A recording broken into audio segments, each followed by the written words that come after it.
Buckle up and prepare for liftoff as we. From the pages crackles with intensity, diving headfirst into one of the most irreverent and unpredictable time bombs in wrestling magazine history. Gold Belt Wrestling, April 1988. This isn't your polished corporate puff piece. This is indie ink soaked in satire, side-eyed rage, and a love for wrestling so strong it punches you in the mouth just for looking at it sideways.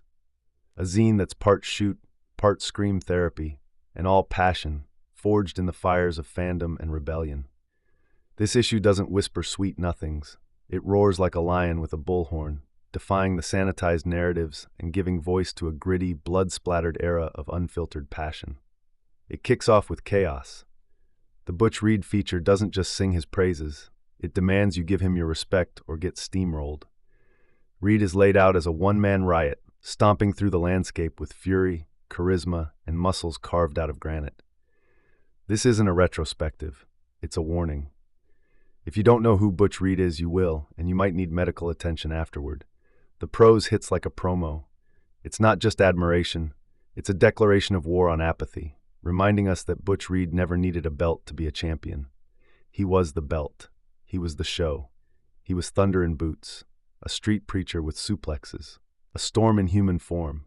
Flip a few pages and you're smack in the middle of a fever dream fantasy match. The Four Horsemen versus the Heenan family. Not a prediction, a manifesto. The mag lays it out like an invasion plan, with each member analyzed like military generals in a turf war. This isn't just about dream booking, it's about drawing blood on paper. Tully, Arn, Flair, and Luger versus Heenan's Elite? That's a pay-per-view for your imagination, and the crowd's already chanting. The writer doesn't ask if this match could happen. He dares the reader to prove it hasn't already, in some alternate universe where every laced boot comes down on sacred ground. The concept reads like mythic folklore reimagined through headlocks and piledrivers.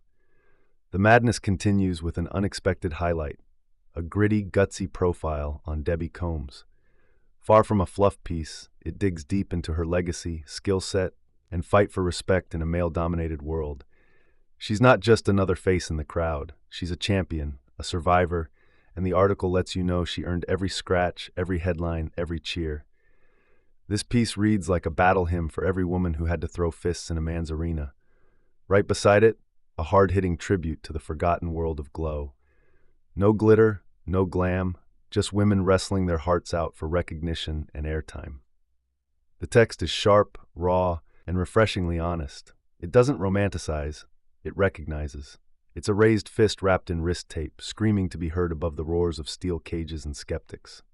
Then comes the swerve. Rick Steiner, still a raw pit bull in a singlet, profiled before the headgear and barking made him a household name. The issue treats him like the time bomb he is, coiled, erratic, and bound for chaos. It's clear even in '88, Rick Steiner doesn't walk. He paces like a man hunting his next mauling. It's part origin story, part horror preview, and every word foreshadows the mad dog who would go on to terrify and electrify fans for decades. The pages ooze anticipation, warning us that the ring may not be enough to contain the animal Steiner was becoming. Gold Belt doesn't stop there. It drops a savage editorial on the state of the NWA, calling out its missteps like a shoot interview transcribed on a typewriter. There's bitterness here, but it's earned. It's the voice of a fan base fed up with safe bets and begging for violence, grit, and soul. This is no puff piece. It's the kind of open letter you expect to be torn in half, only to be passed around and photocopied by true believers.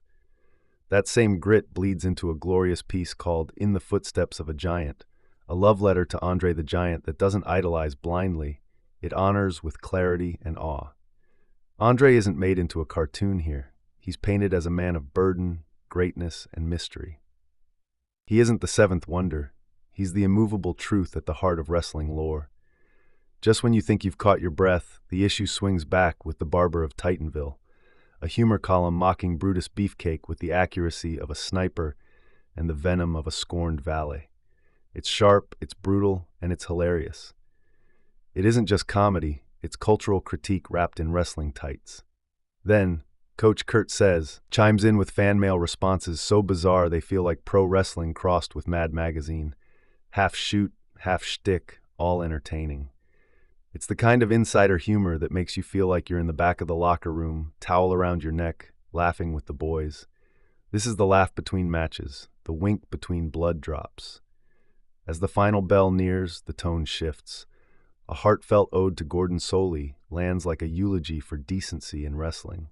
Poetic, loving, and full of gravitas, it reminds you that while the business can be wild, there are still voices of calm wisdom guiding the storm. It's reverent without being maudlin.